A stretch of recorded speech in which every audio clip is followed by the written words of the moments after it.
지금은 아는 것이 힘이다. 시간입니다.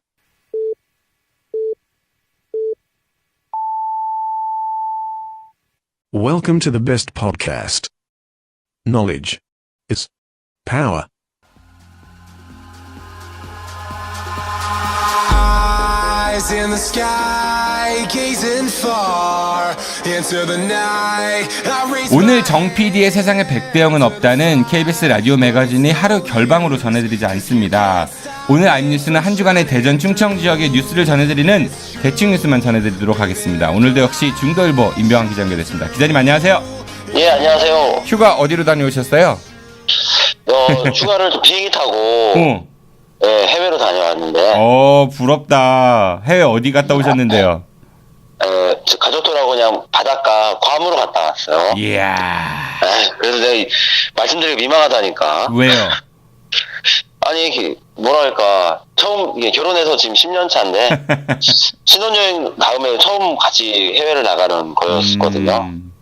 근데 그때 괌에, 그때 태풍이 마침 와가지고, 절반은 태풍을 잘 지내려고 숙소에 있었고, 절반만 밖에서 놀았네요. 아유, 그래도 건강히 잘 돌아오셨으니까 다행이고, 태풍 얘기하시니까 저도 예전에 필리핀에 출장 간 적이 있었는데요.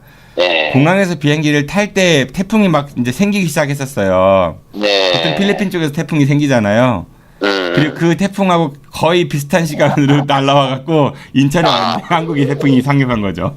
그랬던 그렇죠. 기억이 납니다. 네. 네, 저희도 거기 못 갈 줄 알았어요. 거기 태풍 소식이 있어서. 근데 저희까지 내리고 그 다음 비행기부터 결항이 돼서 괌에 못 들어갔다고 하더라고요. 아유, 국제전압이 안 드는 게 다행입니다. 고맙습니다. 자, 무사히 오셔가지고. 오늘이 저희 아는 것입니다. 시즌5 마지막 대충뉴스 방송입니다. 네. 시즌5면 기간이 얼마나 되는 거죠? 우리가 처음 방송 시작한 지가 2년 정도 된 것 같아요. 만으로. 예. 시간이 금방 가는 것 같고. 네. 이렇게 또 저는 이게 휴방 기간이 있다는 게 참 좋은 것 같아요. 네, 저도 좋은 것 같습니다.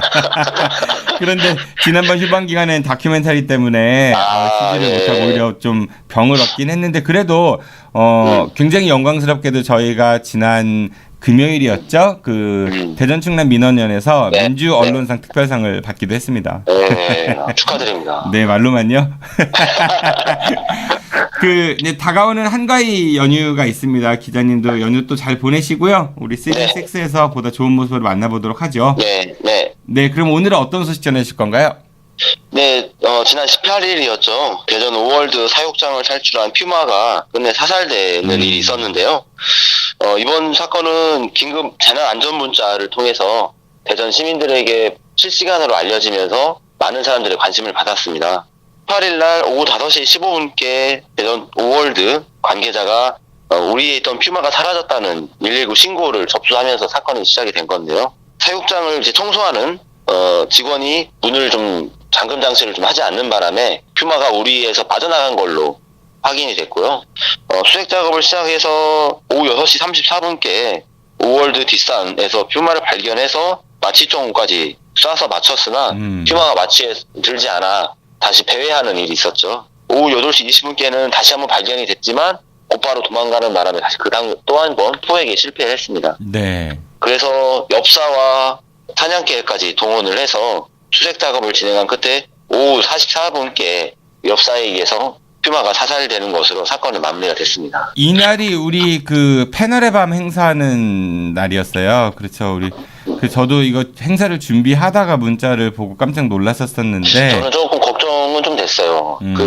말 그대로 보문산에 오월드가 있다 보니까 거기도 등산객들도 많고 야간에 찾아가는 시민들도 있어서 자칫 사고가 있지 않을까 이런 걱정을 했었는데 이렇게 좀 어떻게 보면은 4시간 30분 만에 사살되는 걸로 마무리되면서 이제 분위기는 과연 동물원이 있어야 되느냐. 일단 청와대 국민청원 게시판을 보면 동물을 해치는 동물원을 폐지해 주세요. 또는 관리를 소홀히 한 사육사와 퓨마 죽인 엽사를 처벌해 주세요. 이처럼 사살에 대한 어떤 반발의 의식이 좀 발생을 하고 있는데요. 퓨마가 좀 불쌍하기는 해요. 그 친구가 맹수긴 하지만은 본인도 이제 탈출해갖고 우리가 예를 들어가지고 감옥에서 탈출 이런 것도 아니고, 근데 네. 아마 익숙한 환경이 아니라 좀 무서웠을 것 같기도 하고, 근데 퓨마가 우리 그러니까 우리에서 탈출한 다음에 사람들한테 어떤 위해를 가한 거는 아니지만은 위협을 예측해서 이제 선제적으로 대응한 게 사살이라는 거잖아요. 그러니까 그렇죠. 그럴 수밖에 없던 현실이 좀 안타깝기는 해요. 그러니까 이게 두 가지 선택지가 있었을 것 같거든요. 네. 생포해야 된다. 라는 거 하나, 그 다음에 사살하라. 이거 하나. 네. 만약에 생포를 했는데 어떤 형태로든지 인명피해가 발생했다고 가정해 볼게요. 누가 다쳤거나 아니면은 뭐 목숨을 잃거나. 그러면은 왜 생포하냐고 뭐라고 했을 거예요, 여론이요. 그렇죠. 또 반대로 사살을 했는데 피해가 없어요. 그럼 또 이제 그거를 너무 과잉 대응한 거 아니야? 지금처럼 이런 여론들이 또 등장한다는 얘기인 거죠. 그렇죠. 그러니까 이게 사실은 이미 결론이 난 거지만은 안전은 굉장히 과잉 대응해라 이런 얘기들을 많이 하잖아요. 네. 그러니까 안타깝지만서도 동시에 참, 네. 일단 그래서 받아들일 수밖에 없는데. 첫 번째로는 사람이 안 다친 게 가장 큰 다행인 거고. 근데 아쉽게도 말 그대로 퓨마가 우리를 탈출하긴 했지만 동물원의 전체 울타리를 밖으로 벗어나진 않았던 상황이었거든요.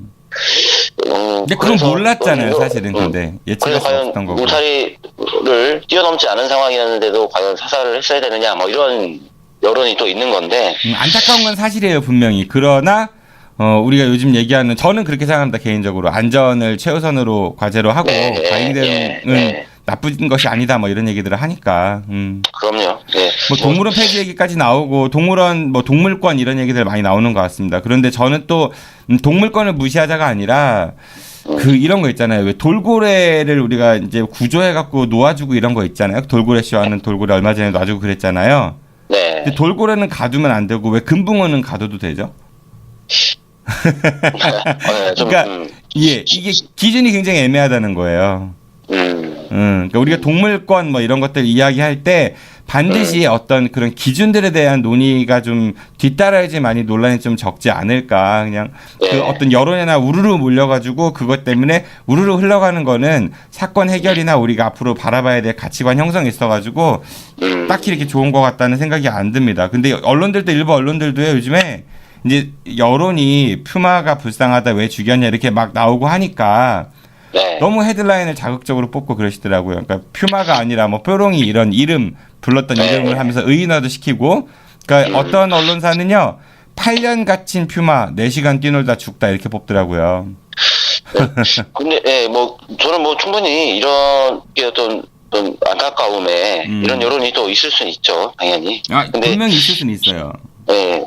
근데 이제 동아 사이언스 보도를 보면요, 어떤 해외에서의 동물원에서도 어떤 동물 이렇게 맹수가 탈출하는 경우에는 사살하는 경우가 곧잘 있어 왔다는 보도가 있어서 한번 소개를 해드리면, 룩셈부르크 인근에 있는 아이펠 동물원에서 사자 2마리, 호랑이, 제규어, 곰 총 6마리가 탈출했던 일이 있었는데 이거 이게 어벤져스도 아니고 밤 사이에 태풍과 내우 때문에 우리가 망가져서 이렇게 맹수들이 탈출을 했던 거죠.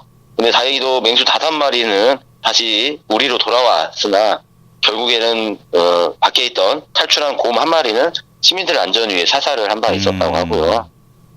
또 독일에 있는 2016년 독일의 라이프치 동물원에서도 2마리 사자가 탈출했었는데 이 중 1마리는 포획을 하고 1마리는 사살한 바 있다고 합니다. 네. 이게 그리고 또 이런 기사도 있었던 것 같아요. 이런 얘기도 퓨마를 뭐 연구나 어떤 아이들의 호기심 이런 거 충족을 위해서 박제를 뭐 요청한다 뭐 이런 얘기도 있었었죠.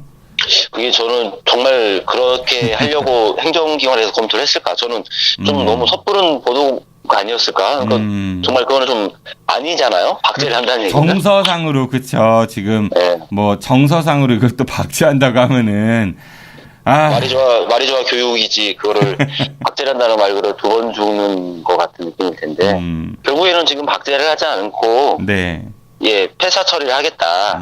태운다고 뭐 그렇게 하는 것 같더라고요. 폐사를 해서 그 동물원에 안에 보면은 작은 비석이 있어요. 동물원에서 죽은 동물들을 위한 비석인데 거기에다 안장을 하겠다라고 지금 최근 보도를 보니까 되어 있더라고요. 그래서 이제 처음 말씀처럼 이제 동물원이 과연 존재를 해야 되느냐 뭐 이런 논란이 있는 거고요.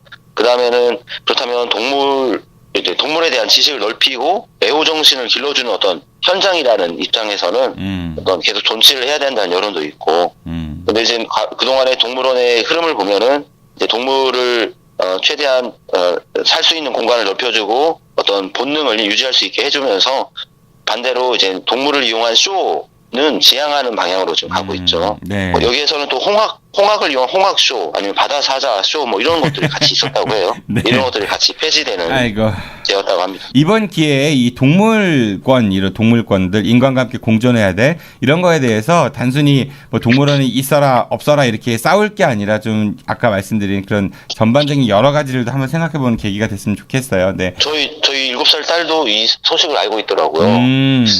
근데 어떤 사살이란 표현이 이걸 어떻게 표현해줘야 될지 사실 좀 쉽진 않았어요. 네. 네, 근데 이런 걸 좀 재난 안전 문자로 다 발송하니까 그게 더 사실 좀 무섭더라고요.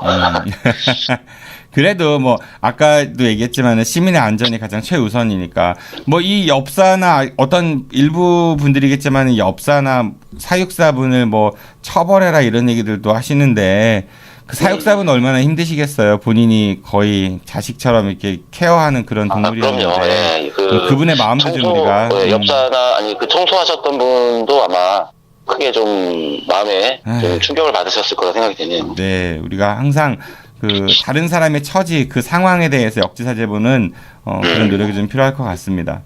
다음 소식 부탁드리겠습니다. 학교 부지 확보 없이 공사를 진행해 논란이 된 천안 청당 코오롱 하늘채 지역주택조합이 결국 천안시로부터 공사 중지 명령을 받았습니다. 천안시에 따르면 지난 14일이죠. 청당 코오롱 하늘채 지역주택조합에게 공문을 보내 오늘 21일부터 학교용지 확보 및 진입로 개설 확정 시까지 공사를 중단하라는 명령을 내렸습니다. 이에 따라 1546세대 조합원들이 공사 중지에 따른 재산적 피해를 볼 수밖에 없게 되었는데요. 이 조합은 2016년 11월 청당동 일원에 공동주택을 건설하려는 4개 회사와 함께 교육지원청과 천안시 동남구 청담동에 학교용지 기부채납 계약을 체결한 바 있습니다. 이에 따라 이 4개 회사는 학교용지를 확보하고 기부채납이 이루어져야 공사를 진행할 수 있었음에도 지난해 2월에 아파트 공사를 먼저 착공을 한 것입니다. 현재 이 아파트는 공정률 57%인데요. 천안시 교육청은 이 아파트가 예정대로 건설될 경우 인근에 있는 청당초등학교 현재 35학급 규모인데요. 청당초등학교가 13에서 14학급 정도 더 늘어나야 할 정도가 될 것으로고요. 아마 학교 확보 없이 아파트가 준공될 시 학생 배치에 극심한 혼란이 야기될 것으로 보여 공사 중지 명령을 천안시에 요청을 했고 천안시가 이를 지역주택조합에 명령을 한 것입니다. 그러니까 이게 아파트가 새로 생긴다는 건데 그 인구가 많아지니까 학교를 하나 새로 짓기로 약속을 한 거고 그렇게 하자고 했는데 일단 조합이 그 약속을 어기고 공사 먼저 시작했다가 이게 안 되니까 천안교육지원청에서 공사 중지 명령을 내려달라고 천안시에다가 요구를 했고 근데 천안시가 이거를 바로 수용하지 않고 좀 이게 뜸들였다면서요? 예, 이게 천안시 교육청에서는 공사 중지 명령을 해둘 것을 천안시에 수차례 요구를 했었다고 합니다. 근데 그때마다 이제 조합 측에서 어떤 서류들을 여러 가지 제출을 했고 말씀처럼 이제 학교용지 확보가 가장 중요한 사안이니까 이 조합에서 지금 계획하고 있는 용지의 토지지와 토지 매매 계약, 가계약 이런 형태의 서류를 그러니까 매입 제안서이죠. 그 공사 매입 대금이 넘어가진 않았지만 매매를 할 예정이다. 뭐 이런 식의 서류를 천안시에 제출하면서 좀 시간이 좀 벌었고 그 사이에 공사는 계속 진행되었다는 얘기죠. 그러니까 이게 조건부 승인을 내줘서 일단 나중에는 확보를 해야 된다라는 조건을 더 다른 승인이었던 것 같은데 이런 거를 시에서가 내줄 때 이렇게 약속을 이렇게 하면 나중에 해야 돼 이렇게 약속을 할 게 아니라 아예 사업 계획에 처음부터 반영을 시켜서 이게 안 돼 있으면 승인을 안 내줘야 되는 거 이게 원칙 아닐까요? 네. 이때 이제 지역주택조합에서 이제 아파트를 서둘러 지어야 되는데 아파트 부지 외에 지금 학교 부지가 필요한 상황이었는데 이 학교 부지가 당장은 확보가 되진 않았지만 공사가 진행되는 기간에 확보를 할 수 있으니 우선 아파트를 짓는 착공을 하자라는 이런 요청을 했었던 거고 이런 요청에 또 사실은 어떤 지역주택조합 어떻게 보면 낙후된 지역의 주거 환경을 개선한다는 또 목적이 있거든요. 그런 목적을 좀 달성하려면 어떤 주거 환경 개선을 위한 아파트 신축이 필요하고 그래서 어떻게 보면 관공서에서는 먼저 아파트 공사를 시행할 때 중간에 학교 용지를 반드시 확보해라 뭐 이런 조건을 내걸은 거죠. 그러니까 이게 지금 말씀하신 거 들어보면은 아파트를 빨리 지어야 한다라는 명제가 전제가 될 수는 없는 겁니다. 아파트를 지어야 된다는 거는 그분들의 그 요구 사항인 거지. 그게 절대적인 네. 명제나 진리는 아닌 거잖아요. 그만큼 인구수가 증가하면은 그에 따른 그 공공기관인 학교가 필요할 것이고, 그러니까 그게 네. 우리나라 법에 마련되어 있다라고 하면은 그걸 마련해놓고 시작하는 게 순서가 아닌가 싶은 생각이 들어가지고, 이 조건부 승인이라는 게 누구한테나 다 주는 혜택은 아니잖아요, 사실은. 어느 경우에는 그렇죠. 조건부 승인이라는 네. 이름으로 해주고, 또 어떤 네. 경우에는 규정이라는 이름으로 허가 안 내주고 승인 안 해주고 이렇잖아요. 굉장히 그렇죠. 주관성이 많은 것 엄격하게 같아요. 본다면 허가를 안 내줄 수 있는 상황이 되겠죠. 그러니까 이런 기준이 좀 관공서에서 명확해야 될 필요가 있지 않을까. 근데 좀 걱정인 것은 이제 말 그대로 이게 이 아파트가 지금 1534세대 규모이거든요. 네. 좀 큰 규모이면서 지금 공정률이 57%예요.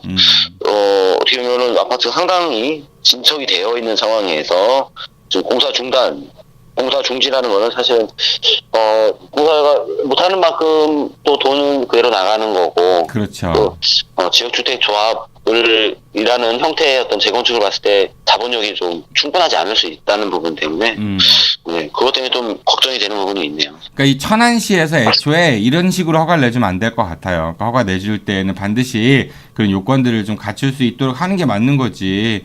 네. 좀 답답합니다. 네. 괜히 주민들만 피해 보시는 거잖아요, 지금. 공사업체도 네. 피해 본다고 볼 수 있고. 조합에서는 이제 학교용지 확보를 위해서 이제 토지주, 이제 예정된 계획한 어떤 토지주와 매입 약정까지 체결을 했는데 공사 중지가 명령이 내려져서 좀 안타깝다라는 반응을 보이고 있습니다. 그 약정은 공사 시작하기 전에 하고 공사 시작할 때 승인 받을 때 그때 이미 토지를 매입하던 그런 과정이 있었어야죠. 지금 와서 한다는 거는 좀 네. 뭐 네. 합리적으로 생각했을 때 과연 얼마큼 의지가 있는가 좀 그런 의구심을 품지 않을 수 없을 것 같아요. 알겠습니다. 절반 이상 지은 아파트인데 빨리 잘 원활하게 해결이 됐으면 좋겠습니다. 네, 다음 소식 부탁드리겠습니다. 네, 이제 곧 있으면 추석 명절인데요. 이제 세종시를 운행하는 고속버스의 99%가 요금이 상대적으로 비싼 우등과 프리미엄 버스로 배차가 돼 있어서 제도 개선이 요구된다는 기사입니다. 중도일보 기사를 가져왔는데요. 본인 기사죠? 네, 제가 취재해서 했는데요. 지금 세종에서 서울을 오갈 때 이용할 수 있는 고속버스는 지금 우등밖에 없습니다. 우등과 프리미엄 버스밖에 없는데 지금 서울을 기준으로 성인 한 명이 지금 11,000원이고요. 프리미엄 버스는 15,700원입니다. 지금 세종에서 서울까지 운행하는 버스가 하루에 좀 96회가 있는데요. 이 운행하는 버스의 어떤 형태를 좀 보니까 96회 중에 87회가 우등 버스이고요. 거의 대부분이네. 네, 9회가 지금 프리미엄 버스인데, 일반 고속버스는 한 대도 없는 겁니다. 고속 일반 버스가 배차가 돼 있다면, 8,300원에 서울에 있는 터미널까지 갈 수 있습니다. 근데, 현재 지금 세종에는 이러한 고속 일반 버스, 우리가 말하는, 40인승 정도 되는 고속버스가 배차가 되어 있지 않다는 얘기고요. 이거는 완전히 강요된 선택인 것 같아요. 그러니까 장사를 하는 거잖아요. 시민들 상대로. 그러니까 이게 대중교통이 사실은 고속버스, 시외버스 회사들도 민간 기업이니까 근데 정부 지원을 받고 있죠. 그렇죠. 네, 그러니까 대중교통은 공공재인 거잖아요. 공공재죠. 네, 근데 그 공공재의 선택의 폭을 이렇게 해놓으면은 국민들 상대로 장사한다라는 것밖에 안 되는 거잖아요. 기차도 마찬가지인 것 같아요. 기자님 이 기사를 보고 저도 좀 찾아봤는데 대전에서 서울 가는 기차입니다. 금요일 기준으로 제가 살펴보니까 첫 차가 새벽 1시 14분에 있어요. 첫 차가. 네, 그때부터 새벽 6시 36분까지를 보니까 배차가요. 무궁화가 6대, KTX는 1대입니다. 무궁화가 더 많죠? 네. 이러면 좋은 것 같죠? 근데 새벽 1시부터 새벽 6시 사이에 사람들이 기차를 많이 안 타요. 탈 수가 없죠. 본격적인 출근 시간인 6시 37분부터 9시까지는요. 무궁화가 3대, KTX는 18대가 배치되어 있습니다. 네. 그러니까 사람들 많이 몰리는 타이밍에는 거의 KTX 한다는 거죠. 요금도요. 운임이 어른 일반실 기준으로 무궁화가 1,800원이고요. KTX는 23,700원이에요. 그러니까요. 네. 어휴. 비싸잖아요. 네. 이게 또 입석도 비싸요. 선택할 수가 없는 거죠. 뭐 울며 겨자 먹는다고 표현을 하는데 뭐 뇌가 맞는 시간표에 비싼 운행 체계밖에 없는 상황. 네. 아니 그리고 KTX는 입석도 되게 비싸고 시속 300km로 가잖아요. 네. 예, 그 굉장히 위험하거든요. 사실 서서 간다는 것 자체가. 네. KTX를 타보신 분들은 다들 아시겠지만은 그 객차와 객차 사이에 짐칸이 있습니다. 짐을 놓을 수 있는. 네. 하물며 짐도 자리가 있는데요. 입석인 분들은 자리가 없어요. 통로에 그냥 서서 가야 돼요. 만약에 급정거라도 하면 난리 나겠죠. 네. 그러니까 이게 코레일 같은 경우도 공공기관인데 국민들을 상대로 이렇게 장사해갖고 돈을 많이 벌고 이익을 내는 데 중점을 둬야 되는가. 그거보다는 국민들이 좀 부담 없이 철도를 이용하게 할 수 있도록 해야 되지 않을까 싶어요. 근데 보면은 뭐 코레일 뭐 비정규직 문제 얼마 전에 뭐 대법원 판결 나오긴 했지만은 그런 것들부터 역사 그 역 안에 매장 임대 장사들 같은 거 너무 사기업처럼 장사에 집중하는 건 아닌지 모르겠어요. 그러니까 그 사기업처럼 장사하려면은 정말 땅 짚고 헤엄치긴 거잖아요. 공공재를 이용하는 거니까. 그런데 코레일은요 임직원하고 가족들 무임승차 그 돈을 안 내고 탑니다 기차를 아니면 많은 할인을 받는데 연간 수백억씩 쓰고 있습니다. 화 안 나요?